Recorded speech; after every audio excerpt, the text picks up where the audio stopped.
Assalamualaikum. Apa kabar anak-anak? Semoga selalu sehat dan yang pasti tetap semangat belajar. Baik, hari ini kita akan belajar bahasa Indonesia unsur intrinsik cerita fiksi. Sebelum kita mulai, kita berdoa dulu ya. Kita baca basmalah bersama-sama. Bismillahirrahmanirrahim. Cerita fiksi adalah cerita yang dibuat berdasarkan khayalan atau imajinasi penulis. Contoh cerita fiksi adalah cerpen atau cerita pendek, fabel, novel, dan lainnya. Unsur intrinsik adalah unsur pembangun yang ada dalam cerita fiksi tersebut. Unsur intrinsik cerita fiksi. 1. Tema cerita. 2. Tokoh cerita dan penokohan. 3. Latar cerita. 4. Alur cerita. 5. Amanat cerita. Nah, anak-anak, kita pelajari satu persatu ya. 1. Tema cerita. Tema adalah ide atau gagasan dasar yang melatar belakangi keseluruhan cerita yang ada dalam cerita fiksi tersebut. Dengan kata lain, tema adalah pokok masalah cerita. Tema memiliki sifat umum yang bisa diambil dari lingkungan sekitar, permasalahan di masyarakat, kisah pribadi pengarang, pendidikan, sejarah, persahabatan, dan lain-lain. 2. Tokoh cerita dan penokohan. Tokoh adalah pelaku atau orang yang terlibat dalam cerita tersebut. Penokohan adalah penentuan watak atau sifat tokoh dalam cerita. Berdasarkan perannya, tokoh dibagi menjadi 1. Tokoh utama, 2. Tokoh tambahan. Berdasarkan watak atau karakter dalam cerita, tokoh dibagi menjadi 1. Tokoh protagonis digambarkan sebagai tokoh baik. 2. Tokoh antagonis digambarkan sebagai tokoh jahat.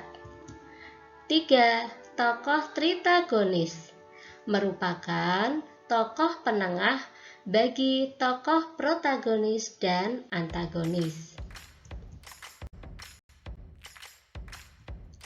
3. Latar cerita. Latar cerita adalah gambaran yang melingkupi pelaku dalam cerita tersebut. Latar cerita dibagi menjadi 3. 1. Latar tempat, di mana cerita itu terjadi. 2. Latar waktu, kapan cerita itu terjadi. 3. Latar suasana, situasi atau keadaan saat cerita itu terjadi. 4.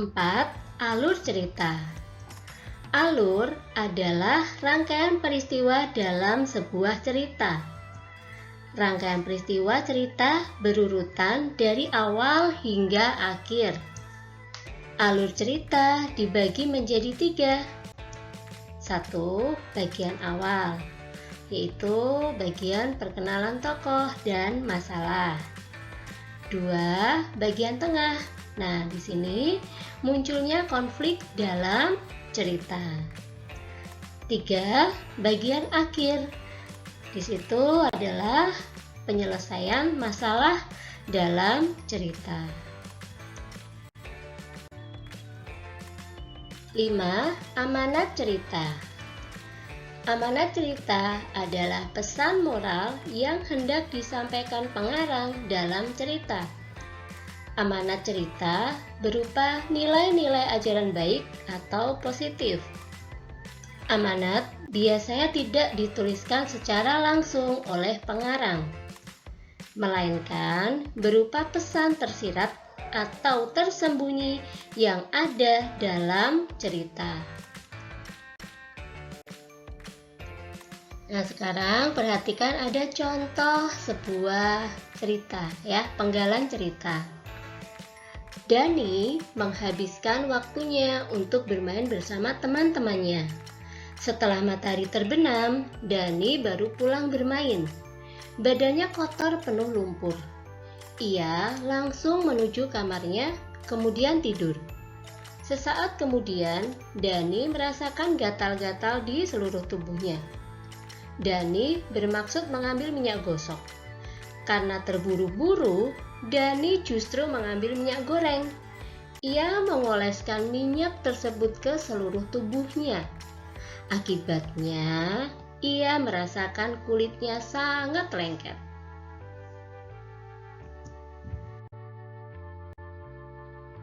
Nah, anak-anak, setelah tadi Bunda bacakan ceritanya, sekarang kita isi tabel berikut ini sesuai penggalan cerita tadi ya. Nah, ini memang tidak semua unsur cerita ya, tapi kita coba dulu, oke? Tema cerita. Tema cerita tadi adalah ya tentang kecerobohan seorang anak. Tokoh cerita. Siapa ya tokoh ceritanya tadi ya?